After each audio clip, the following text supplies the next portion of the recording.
Dobrý den, vítejte na mém kanále Czech by Zuzka, kde vám pomocí angličtiny vysvětluju českou gramatiku. Today we are going to have a look at some verbs that start with the prefix pro. This is the first part of my topic. In this first part we are going to focus on motion verbs with the prefix pro.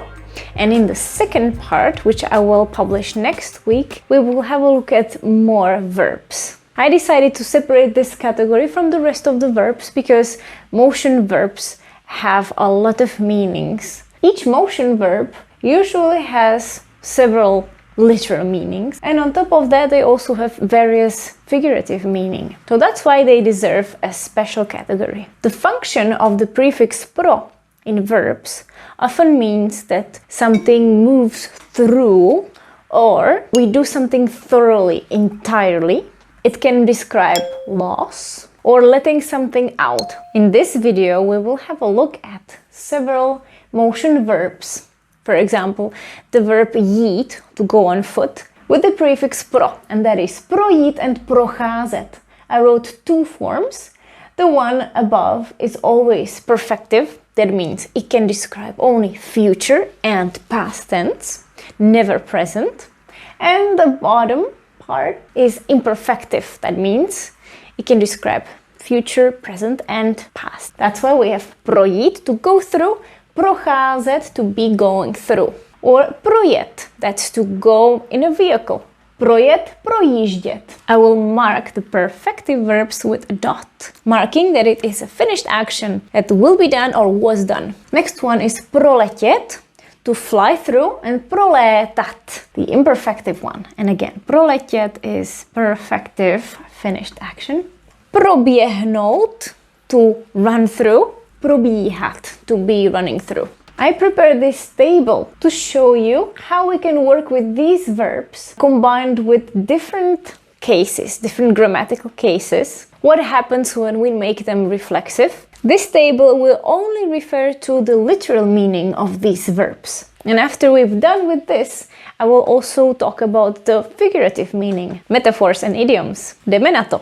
Now let me explain how this table works. Above we have the verbs, right? And here in this column we have different cases. This is accusative, so it would be the verb followed by an accusative. This is instrumental. This is genitive, together with the preposition kolem, around. And this is the reflexive part, se, reflexive pronoun. Let's go through the second column. Projdeme si. Druhý sloupec. Projdeme. As I mentioned at the beginning of the video, pro, the prefix pro means that we go through something. That's one of the functions.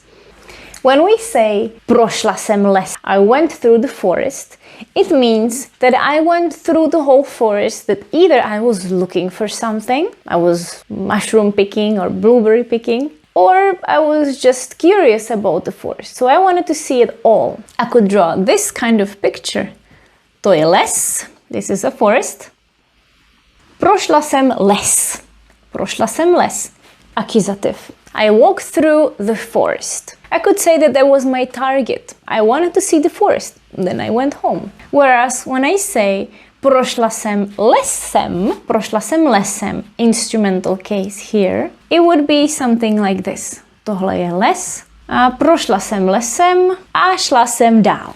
I went through the forest and I continued. I went through the forest on my way somewhere else. I went through it, but I didn't explore it, like here. What happens if I say prošla jsem kolem lesa? Kolem lesa, genitive case here. Tohle je les, prošla jsem kolem lesa.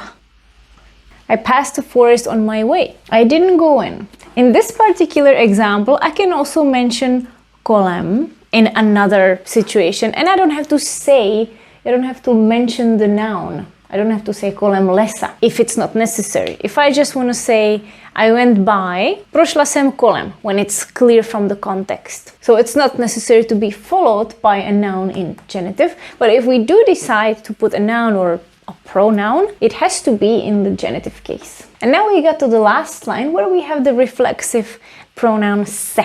Se indicates that we're doing something for pleasure. We are taking a walk. That's our main goal. The destination is not that important as the activity, the leisure time. So I can just say prošla jsem se and nothing else. So it doesn't have to be followed by any case, anything else. Prošla jsem se is a complete sentence. I went for a walk. And then I can add where this walk was. So I can take any case except accusative case. I could say prošla jsem se kolem lesa. I walked around, I walked by the forest. Prošla jsem se k lesu, even dative.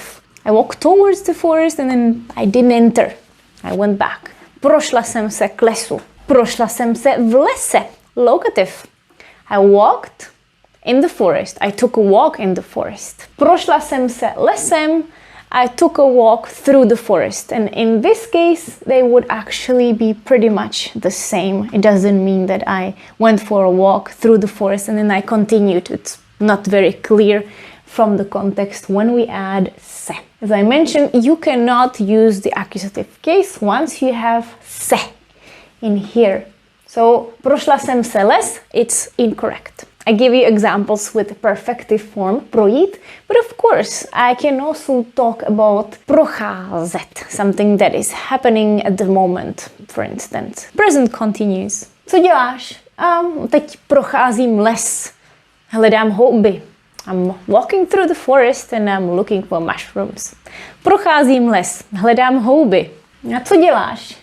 Procházím lesem a pak půjdu na louku. I'm walking through the forest and then I will go to the meadow. Procházím lesem a pak půjdu na louku. Teď procházím kolem lesa. Now I am passing by the forest, not going in. Procházím kolem lesa. A teď se procházím kolem lesa. Procházím se k lesu. Procházím se v lese. Procházím se lesem. The good thing is, once you memorize this, maybe you can draw a couple of pictures just like I did, better looking ones. It will be the same for all the following motion verbs when we talk about literal meaning. So projet and projíždět, to go in a vehicle, would be exactly the same. Either we can use less, or we could also use the noun vesnice, village. Accusative for vesnice is vesnici. For example, we are driving through the village. We're looking for an address. Projíždíme vesnici. Like this. Projíždíme vesnici. Or projíždíme les na kole. We're riding through the forest, exploring the forest on a bike. Instrumentál. A projíždíme lesem. We're going on a trip and at this moment we're passing through the forest. By bike. Projíždíme lesem. Or projíždíme vesnicí. We're passing through the village. Kolem and genitive. Projíždíme kolem lesa. Projíždíme kolem vesnice. That one stays the same. Projíždíme kolem vesnice. We are driving or we are riding near a village or near a forest. Then we can add se and it means we are really just taking a ride on a bike or taking a ride by car. Projíždíme se. Projíždíme se na kole. Projíždíme se autem. And then we can say where. We can add that information. Projíždíme se kolem vesnice. Let's write these together. So we have kolem vesnice. Genitive. K vesnici. Na vesnici a vesnicí. Ještě jednou. Projíždíme se kolem vesnice. We are driving or riding by a village. Projíždíme se k vesnici. We are riding towards the village. Projíždíme se na vesnici. We are riding or driving in a village. Projíždíme se vesnicí. We are riding through the village. And again, all of these with se would be that we are just riding for fun. I'm gonna add a smiley here because it's just for pleasure. We can also use the same with the verb to fly. Proletět a prolétat. Například, helikoptéra proletěla hledané území. The helicopter flew through the search area. Hledané území a helikoptéra proletěla celé hledané území. They were looking for something or someone. Now let's see the instrumental. Here it could be a little bit helpful to add the preposition not, which can also take instrumental. Not plus instrumental means above. Helikoptéra proletěla nad lesem. The helicopter flew over the forest. Nebo nad hlavou mi proletěla helikoptéra. Imagine there is a hole and you have to throw the ball in the hole. So if the ball gets inside that hole, you would say míč proletěl dírou. Míč proletěl dírou. It could even be míč proletěl oknem. The ball went through the window. Míč proletěl oknem. Genitive. Kolem hlavy mi proletěl míč. The ball flew near my head. Flew by my head. Kolem hlavy. You don't have to mention the genitive case at all. You can just say míč proletěl kolem. The ball flew by. And then if somebody takes a helicopter or a private plane for a spin, they can say proletěli jsme se nad mořem. We flew over the sea for fun. We took the helicopter or the plane for a spin. And now the last verb, proběhnout a probíhat. And that's exactly the same thing. The movement is running. The same example with the forest. Proběhla jsem les. Proběhla jsem celý les. I have a couple of trails that I like to run on. Proběhla jsem lesem. I ran through the forest and continued my journey. Proběhla jsem kolem lesa, the same case. I didn't go inside the forest. Proběhla jsem kolem lesa. I ran around the forest. I ran past the forest. And then I can say, proběhla jsem se. I went for a run, for fun. Is it clear so far? Are you ready for the next dose?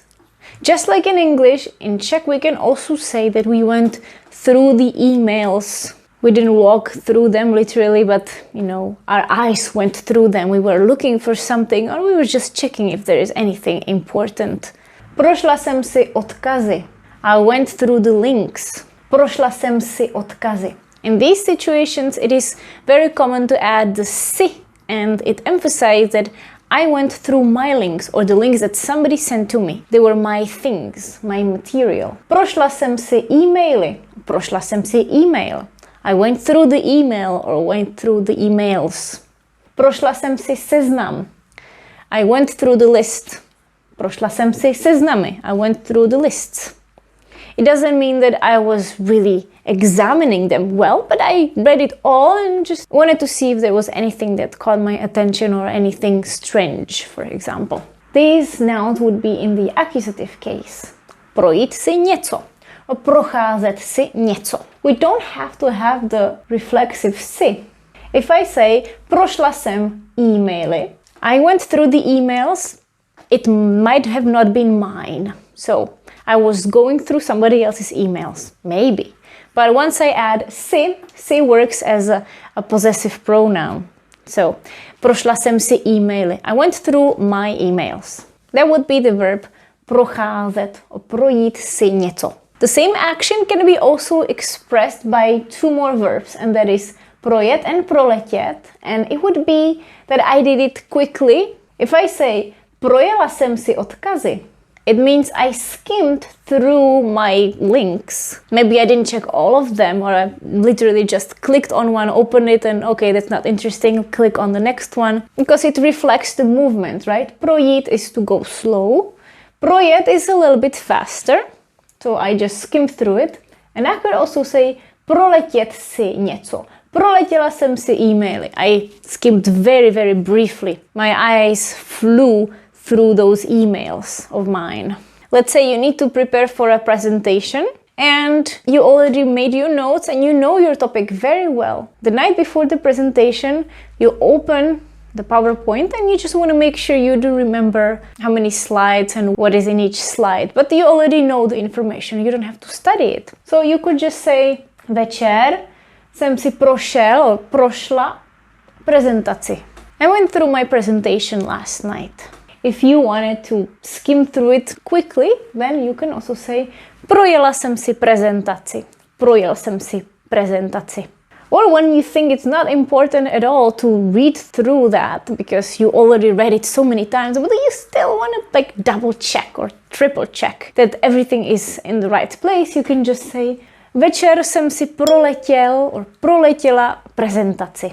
Last night I just flew through the presentation. Understood?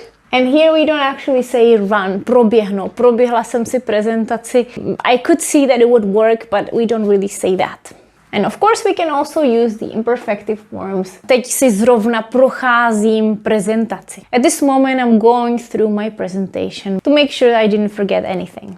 Now let's have a look at the remaining figurative meanings, especially with the verb jít, to go on foot. The verb jít or chodit and all their prefixes usually has the most meanings when it comes to the motion verbs. Just look at this, projít in a dictionary. Projít or procházet, both perfective and imperfective, can also mean that somebody got away with something or didn't. To ti neprojde. You're not gonna get away with it. To ti neprojde. Ti as a dative. But something will not work for you. You can describe it even without dative. You could just say, neprošlo to. It was not accepted. That would be another meaning. Neprošlo to. People saw right through my plan. Neprošlo to. It can also mean expire. Tohle mléko prošlo už minulý týden. This milk expired last week already.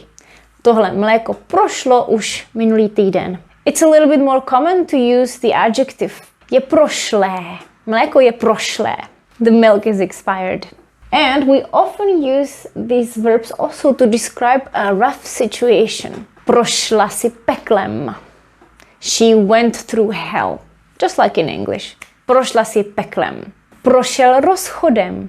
He went through a breakup. Prošli si těžkým rozvodem. They went through a difficult divorce. Or prošel si nemocí. You can add si as well to emphasize that it's a difficult situation of their own. Prošel si těžkou nemocí. He went through a difficult disease, difficult illness. I want to emphasize that you can use both of these either to describe a situation that's happening right now and that you would need the imperfective, or a situation that will happen or happened. On the other hand, when we want to say that somebody lost, and there would be a slang, you can use the verb projet, but only the perfective. Naši to projeli. Our team lost. Naši to projeli, or I can say, naši ten zápas projeli. Our team lost the match. Just like prohrát, which I will teach you next week. Prohrát also means to lose. That would be the proper verb. This is colloquial Czech. Projet. Proletět doesn't really have anything special other than just describing a very quick movement, but that's actually quite literal. Like if somebody just passed by you so quickly, you can say, proletěl. He just flew by. He zoomed. And both proběhnout and probíhat could refer to something that takes place or is occurring. If somebody goes to take a very difficult exam, I could ask after, a jak to probíhalo? How was it? How was the process? Jak to probíhalo is a really common question. I'm not sure how to translate it in English because you can say how did it go, but I'm not interested in the outcome with this question. Jak to probíhalo means I'm interested in the process. Tell me how many people in the examining committee. How much time did you have? Jak to probíhalo? You could say zkouška proběhne příští týden v úterý v 10 hodin. The exam will take place next Tuesday at 10. Or if you live in the Czech Republic, then you know that every first Wednesday of the month there is this sound that goes off. Zkouška sirén. And okay, maybe because of the echo you cannot hear what it says at the end very well, but if you listen carefully, you will know that it says Právě proběhla zkouška sirén. Zkouška sirén. Právě proběhla zkouška sirén. Právě proběhla zkouška sirén. The siren test. The siren test just took place. Before I end this video, I would like to do a quick exercise with you. Jenom si to proletíme. Just gonna skim through it.